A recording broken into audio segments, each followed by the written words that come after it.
Hello, everyone. This is Frederick again with another upload of A Moment of Truth. This will be a law tip. I've done a couple before, and this will be another one. I do want to say before I begin that I am not an attorney, I am not a lawyer. This is not legal advice. This will be for educational and entertainment purposes only.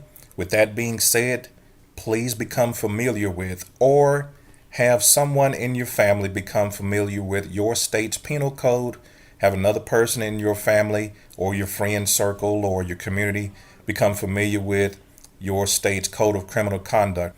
Today I'm going to be talking about Texas Penal Code, Section 9.31, 9.32, 9.33, 9.34.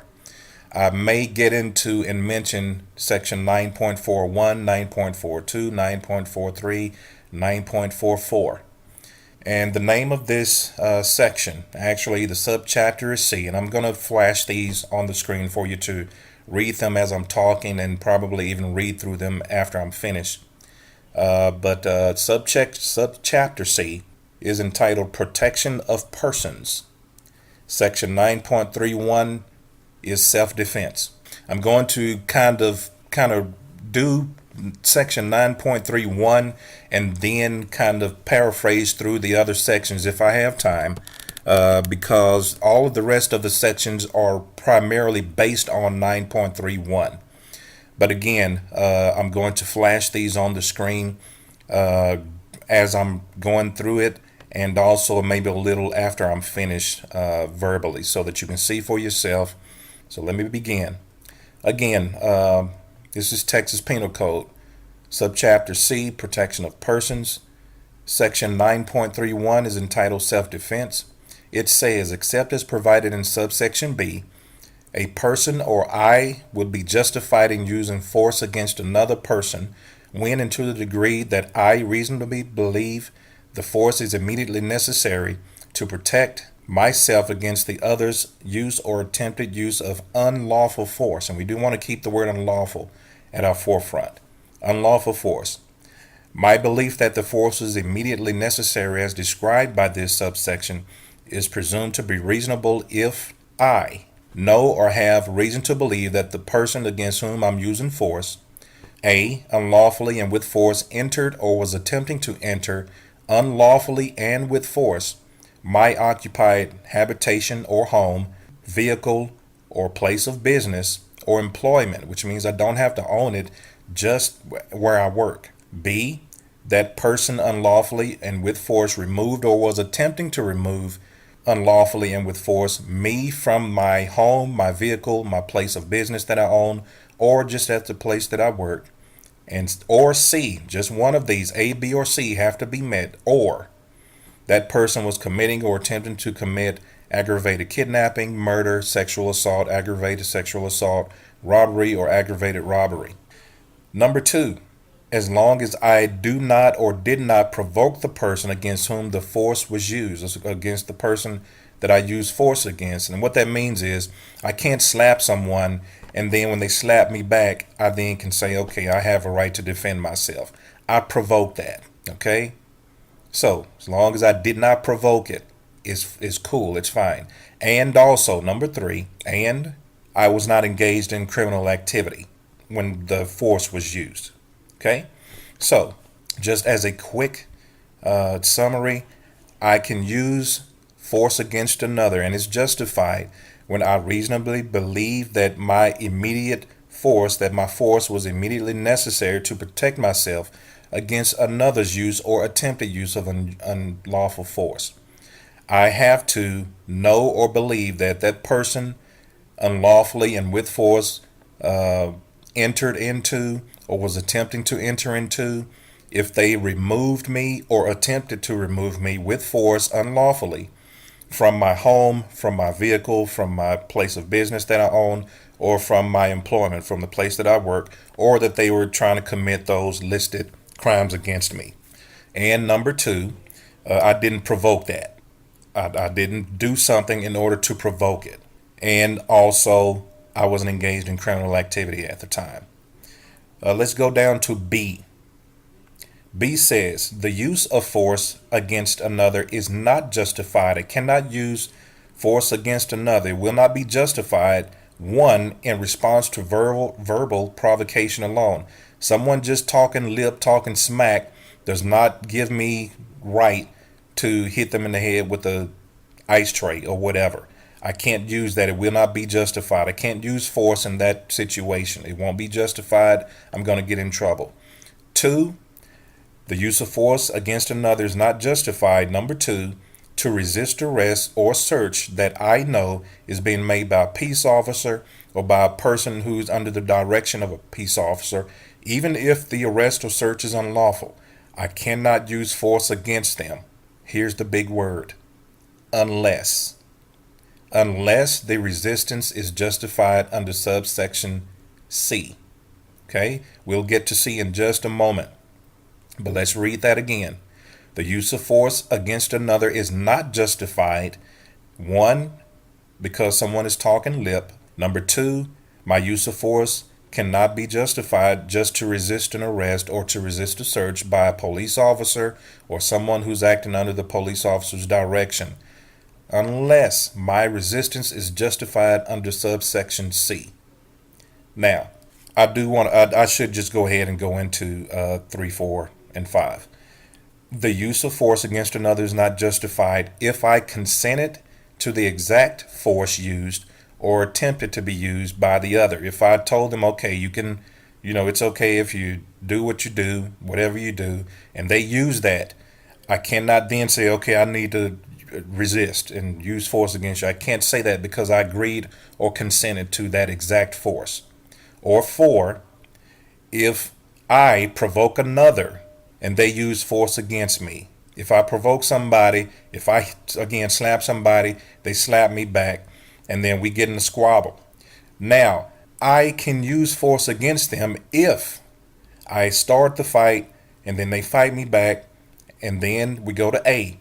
If I abandon the encounter, if I say I quit, I'm getting tired of these bees getting put across my head. Or if I tell you, look, man, I'm tired of it. There's no need for us to keep doing it. If I tell you that, or if I just walk away or run away, and you or the other person just continues to fight or continue to want to fight after I walk away, or if I've clearly verbally made my intention that I want to stop it, I'm leaving, then I would be justified in fighting your back now. If I provoked it, and then you hit me back and we get in a squabble. If I say, okay, man, I've had enough, and I leave, I walk away and say, I don't want to fight anymore, I'm finished. And then you begin to continue on me, then I have a right to use force and defend myself. As long as I've made that clear and I've stopped the action, then I have a right to defend myself. Now, let's go down to C. The use of force to resist an arrest or search is justified. 1. If, before I offer any resistance, which means if I don't resist, if I stand there with my hands by my side or behind my back, or I'm just standing there, relaxed, chill, or whatever. If the peace officer or the person acting at his direction uses or attempts to use greater force than necessary to make the arrest or search, and both of these have to be met, and when and to the degree I reasonably believe the force is immediately necessary to protect myself against the peace officer or the other person's use or attempted use of greater force than necessary, then I'm justified in using force against not only a non-law enforcement person, but a person even who's in law enforcement. Read it again for yourselves, please. The use of force to resist an arrest or search is justified if I do not give any resistance for the search or the arrest, but the peace officer or the person acting under his direction uses or attempts to use greater force than necessary to make the arrest or the search, and when I believe that I'm protecting myself against that person's use or greater than necessary greater force than necessary attempted use. So if, let's just say, just for example, I'm stopped by the police for whatever reason. I'm walking down the street, they stop me and say, okay, whatever. And they say, okay, I need to search you. Okay, fine, cool. If as long as I'm standing there with my hand by my side or behind my back or behind my neck or whatever, and I do not give any resistance, if that officer takes his hand and grabs my arm and pull it behind my back and push my arm straight up in the air behind my back, which could tear my rotator cuff, I then have a right to resist the arrest or the search because it was greater force than necessary. He used greater force than necessary to make the arrest. And I believe that he's going to injure me. Okay? We have that right. If we keep reading, it'll say the use of deadly force is not justified under this subchapter except as provided in subsections 9.32, 9.33, 9.34. That was D I just read. Look at E. A person has a right to be present at the location where the force is used, who has not provoked the person against whom the force is used, and who is not engaged in criminal activity at the time the force is used, is not required to retreat before using force. And I know we've probably heard of I think it's called the castle doctrine, where a person doesn't have to retreat before using force or using deadly force. As you can see, here in the state of Texas, we've always had that right. We've always had the right of not having to retreat if we are justified in using force or deadly force. Now, section 9.32, 9.33, 9.34 are all related to 9.31. And they are all entitled different things, and I'm going to show you. I'm going to show you here. Section 9.32 is entitled Deadly Force in Defense of a Person, which means basically it gives basically the same criteria as 9.31, only this one is deadly force. I'm justified in using deadly force against another, whether non-law enforcement or law enforcement, as long as section 9.31 is met and when into the degree that I believe my deadly force is immediately necessary to protect myself against another's use or attempted use of deadly force, or to prevent the other's imminent commission of aggravated kidnapping, murder, sexual assault, and all of the other ones listed under there. If I believe that it's immediately necessary, and I know that the person against whom I'm using the force, against the deadly force, they either, again, goes over the same thing, unlawfully and with force entered or attempted to enter my occupation, whether they unlawfully or with force removed me or attempted to remove me from my occupation,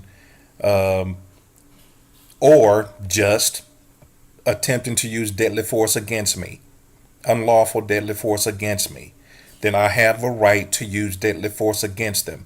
And it doesn't matter if it's non-law enforcement or if it's law enforcement. And again, if you look all the way down to C, it says a person who has the right to be where they are, where they use deadly force, if they didn't provoke the person against whom they used the deadly force and they were not engaged in some criminal activity at the time, you are not required to retreat. And as a matter of fact, if this happens to you and someone, the number D or letter D even tells you that they do not even have the right to consider whether you failed to retreat or failed to leave or not, you do not have the requirement to retreat. You can use it. So again, if someone, even a police officer, pulls a gun out on me to shoot me or shoots me with no probable cause, no reasonable suspicion, with nothing, I'm there, I'm cool, I'm calm, he's talking to me or something, and he, for whatever reason, just pulls his gun out for whatever reason in order to shoot me or whatever, I have a right to use deadly force against him. Now, I know what you're saying, that they're going to believe the police officer over you. And you're probably right. We know that corruption runs deep in the justice system, from the highest, which I say is the President of the United States, to the lowest, who is the whoever, the police officer himself. It does run deep. But we have that right. If you go to section 9.33, it's going to be entitled Defense of a Third Person. You have a right to defend someone else from unlawful force. You have a right to defend someone else from unlawful deadly force, whether non-law enforcement or law enforcement. You have that right. Please read these. Read slowly, read carefully. And if you notice, law enforcement is listed in 9.31, but it's not listed in 9.32, 9.33, 9.34, which means that they are fair game. They're held to this standard just like someone who's not in law enforcement is held to this standard. If you go down to subchapter D, protection of property, section 9.41, 9.42, I believe 9.43, and 9.44, you have the right to defend your property. Not only your property, but also use force to defend your property. You can use deadly force to defend your property, protect it. You can use force and deadly force to protect someone else's property, your neighbors, not only from someone who is non-law enforcement, but also someone who is in law enforcement. And again, this would include trespassing. You can use force, and when again required, and it has to meet qualifications, you can use deadly force. But again, read these so you can see for yourself and know for yourself. I hope this has been helpful, guys. And here's another thing. You, because of the Supreme Court, and really before the Supreme Court, you can record police officers in public. Any police officer, and that includes any public official. You have the right to record them with your cell phone or whatever video recording device, along with audio, video along with audio. You have the right to record them. The U.S. Supreme Court in 2014 made that, and actually it's really been longer than that, but they said that you have a right to record them. It is not a misdemeanor. It is not a federal felony or anything like that, as the police officers lie and tell you. You have the right to record them in public while they're performing their public duty. And not only that, the other lie saying that because you recorded them, that they need your telephone because it may have evidence. That is a lie. The U.S. Supreme Court in, I believe last year, 2014, says that for the police officers to take your phone and to view anything on it, they must have a warrant. That telephone is your personal property. That video is your personal property. And anyone trying to take your phone unlawfully and by force, you have a right to protect your property by force, and if necessary, if it's met, if the requirements are met, even with deadly force. We have that right. If a police officer is arresting someone and they have the person in cuffs behind their hands behind their back in cuffs, and that person isn't resisting, and that officer starts beating on them or kicking them or whatever they're doing, trying to just slamming them down on the ground, chokehold or whatever you want to put, whatever you want to say, whatever they're doing, and you're recording it or people are recording it, the Texas State Penal Code says you have a right to stop it physically. And if it gets out of hand where they're trying to pull their stun gun or pull their gun, even deadly force is justified. Get out of The Real Housewives, get out of Empire, get out of a bunch of junk and garbage, and learn these things. Pick up a book, get familiar with them, and exercise them.